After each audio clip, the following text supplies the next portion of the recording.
Chief Don Wyatt, who's chief of the Emporia Police Department. Chief Wyatt grew up just outside of Annapolis, Maryland. He is a U.S. Army veteran. He graduated from the University of Maryland, College Park, with a bachelor's degree in criminal justice. And he was ranked number one in criminal justice. He was ranked number one in the criminal justice program in the whole country. So that's something really to be proud of. He was the last hire by Chief Elmer Grizzard before his retirement. If you've been in this area for a while, I think you all remember Chief Grizzard here. He has 23 years of employment with the Emporia Police Department. He was hired in '89, and he progressed from officer to corporal to sergeant to lieutenant and now to chief of police. He also is a firearms and chemical weapons instructor, and he's graduated from Southern Police Institute, University of Louisville, managing a small law enforcement agency. We're very honored to have him here with us this afternoon. So at this time, I'm going to let him come forth and y'all continue to eat, okay?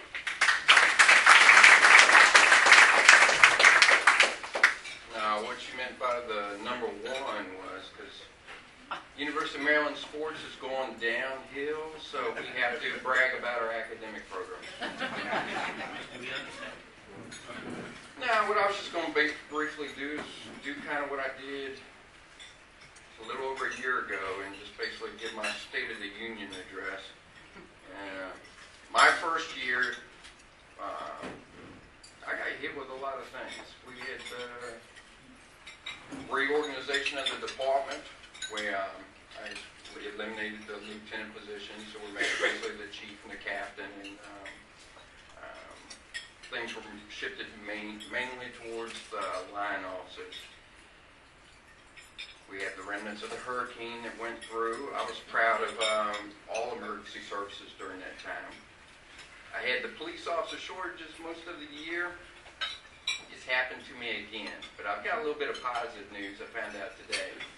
Some of the people the officers that I've lost are wanting to come back. So I just got word the one that went to Florida wants to come back. Then President Obama, but it's my understanding that was the first time the president was showed up, and he waited until I became chief to that. And we've had various equipment updates. As far as what's upcoming, I'm organizing efforts to address gang problem. That's not only occurring in Emporia, but it's going on throughout the state. I want at least one certified gang officer on each shift. And when I say a certified gang officer, what it is they're basically getting like gang 101, what to look for, whether as far as insignia, spray painting on walls, hand signals, dress, etc., what to look for. I wondered where there was a central figure with regard to information is reported to. I've done it with Sergeant Stan Allen. He's in charge of the detectives. I've established regular contacts with state and federal gang officials.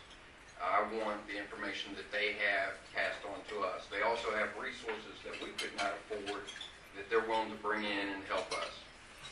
We've tried to get this going even more because we had the Virginia Gang Association conduct their meetings here at our department in Emporia. So we got departments from across the state sharing info with us also.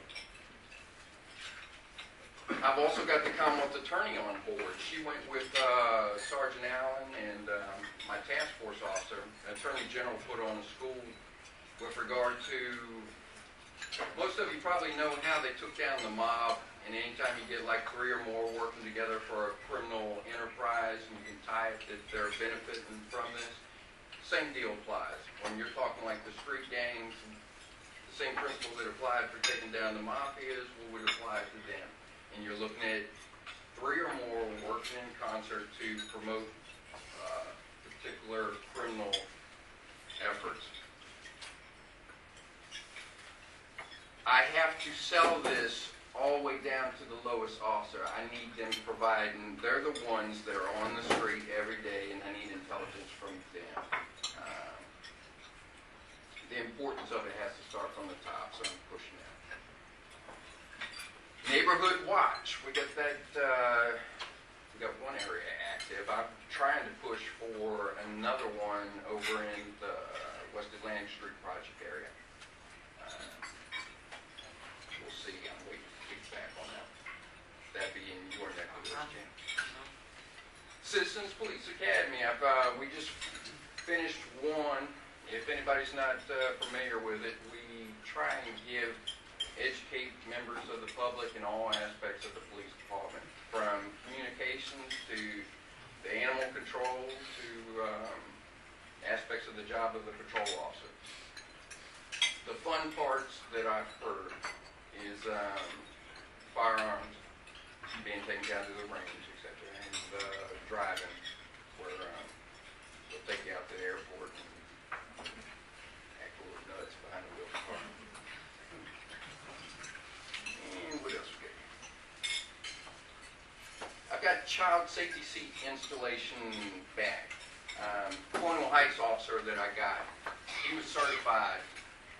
Apparently it's not too popular. There's a lot of work that goes into getting that child safety seat certification. He worked hard and just got recertified because he was about to expire right when I got him. But he worked with like Colonial Heights and Hopewell, and they did a child safety seat event right at Boyd Chevrolet, and we thank Boyd Chevrolet for that. And we plan to have more. It had been approximately 10 years since we last did that. Technology, we've got new digital encrypted radio system, remodeled the communication center with updated equipment to improve interoperability capabilities. Just the big word for saying so we can talk to everybody. Updated in-car cameras, where it's easier to download them. And I like this aspect. I haven't seen where other chiefs have done this, but like when I went to school in Kentucky recently, I watch what's going on. I have the capability of seeing what's going on within my department anytime. I can open up my phone and watch and see what's going on with regard to the CAD system. When I'm saying CAD system, that's the calls that are going out and what officers assigned. I can also end up going and seeing the reports, get the details. So when I was like 700 miles away from here, I was seeing what was going on. I could be sitting in a class and seeing what was going on in North Virginia with crimes. That's the technology we're getting today. I enjoyed that in the Kentucky thing because I was seeing with regard to what other departments are doing. In that school that we had, there were chiefs from Alaska, there in Kentucky, we had Florida and all that, and there was good, just like what you go to share here, this was to a bigger, even Canada was there, we had chiefs from Canada. But I learned about, talking to the chief of Homer, Alaska, was these fatal vision goggles, and I thought about doing that to you all when you're here, but didn't have as much time. But it's to simulate the effects of with regard to what various levels of alcohol, the behaviors that you would do wearing these goggles would reflect the different VAC contents that you would have. Something as simple as like walking a line or possibly picking some keys off the floor, you would see where the impairment, where it starts and how bad it actually is, other than getting you all drunk. I'm also revising, and this is a long process because our SOP meeting is about this big. But once I get it revised, I'm looking into accreditation. Previous chiefs in the past have looked at department accreditation, but it was more image was what you would gain at it. You know, my department's accredited, etc. That's good, but I'm looking for money. And would it save the city of Emporia money if our department come accredited? And I got informed towards the latter part of last year that they are starting. Our insurance, BML, would be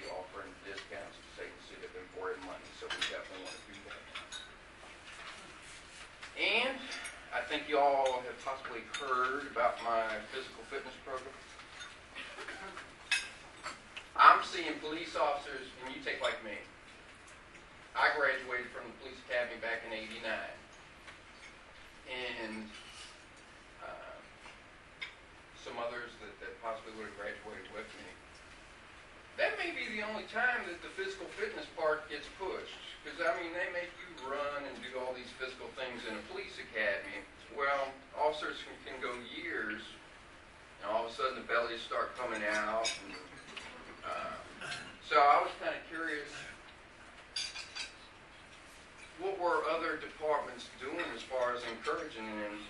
There's a lot of talk about it, but nobody was really doing anything. So what I wanted to end up doing, police officers have egos, and they, some of the biggest egos of a lot of different professions.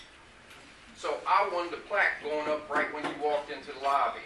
Everybody can walk into that lobby and take a look at it. If you know police officers here in the city of Emporia and you don't see their name on it, ask them why. Now, in fairness, my whole objective is I want them to try and get their name on that plaque. But if it isn't, I've already accomplished my purpose. I have got people that are working out now that were not doing it previously. And honestly, that's what I wanted. I'd like to see them get the name on, but even if they don't fit that goal, because I'm seeing ones that may have knee problems, etc. But you know, my heart goes out to the ones that they're working out. They didn't do that before. Actually, that's what my goal was. I had the two oldest officers do it first. I thought that I was going to end up doing it first, but then when I ended up hearing my oldest police officers going, oh, that's even better. But now you want the chief to set the example, and I think I worked that beat the third one. But it amounts to push-ups, set-ups, and the 1 mile run. And basically what I did was I adopted what we used to do in the Army. And it'll break it down by your age, and it'll also break it down by, you know, male or female. And I couldn't see us doing a 2 mile run. I know we did that in the Army, but I started talking to some of the veteran officers about, like, how far we could chase somebody. And the longest I could come up with was about a mile. Mine was about a half a mile. And the only reason it lasted that long was because I was talking to them the whole time. But I could do this all day, and finally got to stop running. But, now, the longest one I heard that an officer had was approximately a mile. But, or if you get in a fight, you know, a struggle. That these times for doing a mile, you're talking anywhere from 7 to 10 minutes. You know, it can vary based off where you fall on the scale. And if you can do that and have your heart rate up, etc. And I encourage you all to push the city manager to, he's been talking about doing it when 1 mile. I'm training right now, he gets paid. Right.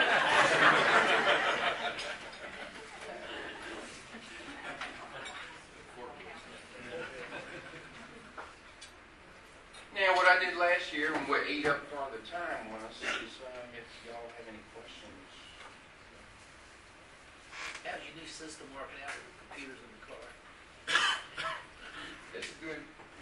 I was going to, earlier today, I heard the captain messing around with it, and so most of the time fine.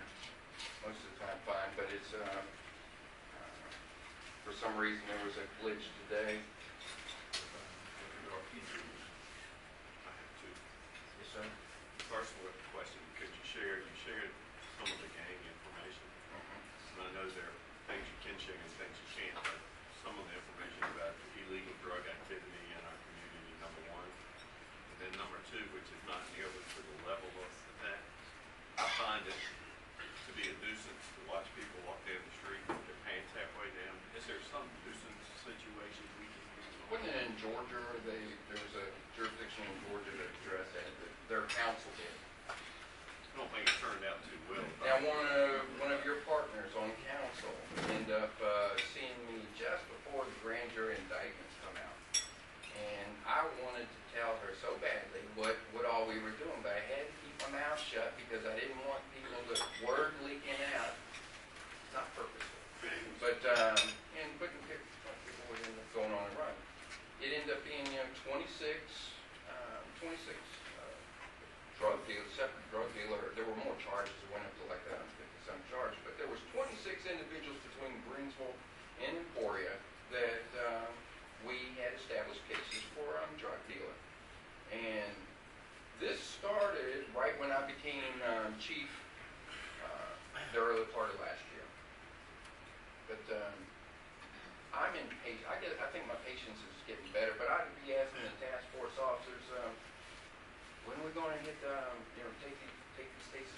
the grand jury, but I feel comfortable about it because they ended up saying that they wanted to make sure that it was solid, that it stuck. When they did take it to the grand jury and it finally got up to the circuit court, that these charges would stick.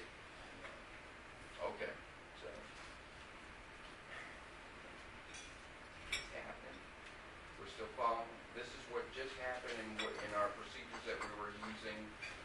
Look forward to this time next year. We don't get exact same thing. But the details on it. Understood. And the pants, like way down. It's not alone. Did you? I don't know if she's still working there. Is Rachel Young still working at the high school? She retired. She did retire. I like that lady. And I remember when she was commenting about it, and she was giving me the history of it. Hey, Don. We actually have looked at that a couple of years ago, and I consulted with the VML, Virginia Municipal League Attorney, staff attorney about that, and it's basically been ruled unconstitutional in Virginia. You have to go through your regular public indecency. We do have public indecency on the books, like most other jurisdictions, but you have to be showing more than just your underwear. But as a police officer, I don't want to stop it because certain ones, when they're wearing their pants like that and they go running from you, they have their hands on it. So some of you can go down on the ground. So they work out pretty rough. I like that.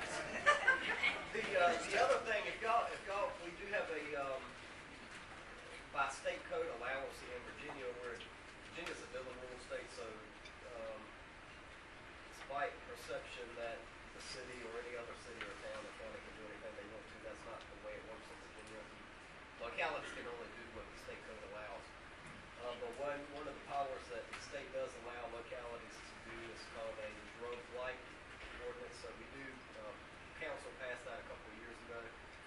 So there are some things we can do under a drug light ordinance if you notice excessive or any drug use at a particular property, house, rental, or owner occupied. Please repeatedly call the police department 911 to have that documented, and there are steps that we can take one way or another to try to alleviate that situation. So please don't be afraid to call 911. That's what it's there for, and it helps us on our end with dealing with the situation. This is a good group to have together because I wanted to hit on this one. When you have new businesses coming in import, please encourage them to take steps with regard to get, whether it be alarm systems, cameras, and then come down. I know if you walk in like Sam's Club, etc., you're seeing where the super expensive, but I've seen where the prices have come down in the picture qualities, etc. And those that businesses that possibly couldn't afford them, I think to make Emporia better is if we had where it was such a deterrent. You know, I can put the officers out there and they can do their patrol, etc. But businesses can have that deterrent by investing in their own business with crime prevention equipment. So when you have new guys jump on board, push it. Because if what I've seen in looking in the stats, it was before I ever even came to Emporia, is larceny type thefts are the biggest thing that repeatedly affect Emporia. And they're the ones that will end up driving when you end up hearing about a high crime rate. Now, we got a low population, but and they rate it by the per 100,000. But if there's one that I would really want to end up addressing, it's going to be under the larceny category. So I'm asking you help that when you hear somebody wanting to start a new business, or even businesses that have been existent, push them. I think you could even find that if you talk to your insurance, that you might actually save some money and then pay for itself over time. But, If you want theft coverage, most of them now require it. you would, yeah.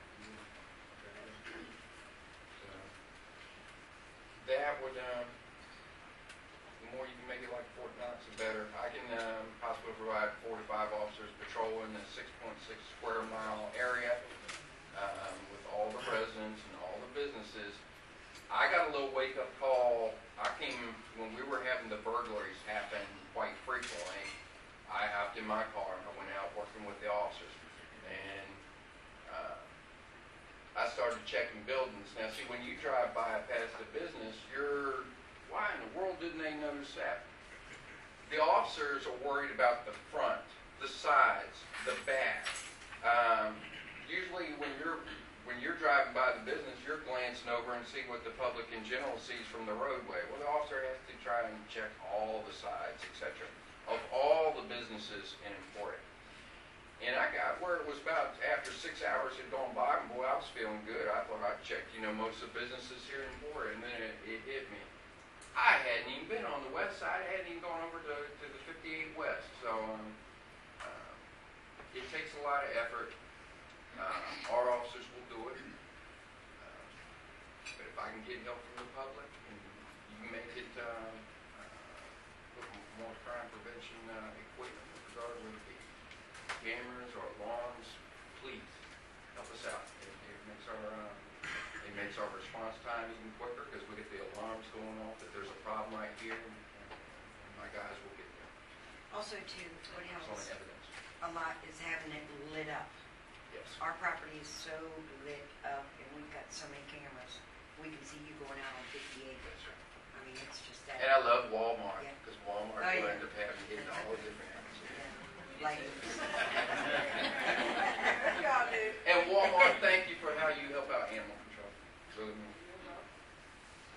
So, we've been having a lot of problem at Bloom Center. You know Mhm. that fence is out there on 58?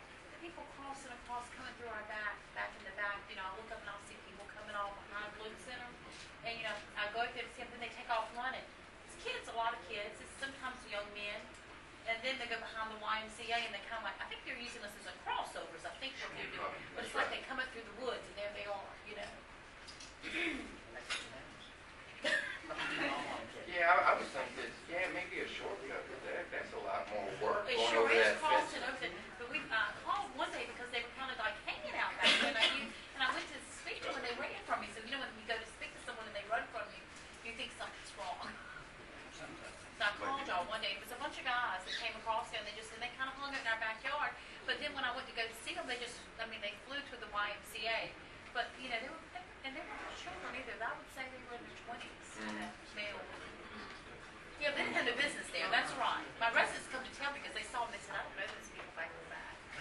They just had a black bear yesterday cycling by your area. We have foxes. We have a book. I think if they saw it one time, that would be a deterrent to keep them away. Yeah, my residents might try to feed it though. They like to feed everything in the woods, cats and all. So.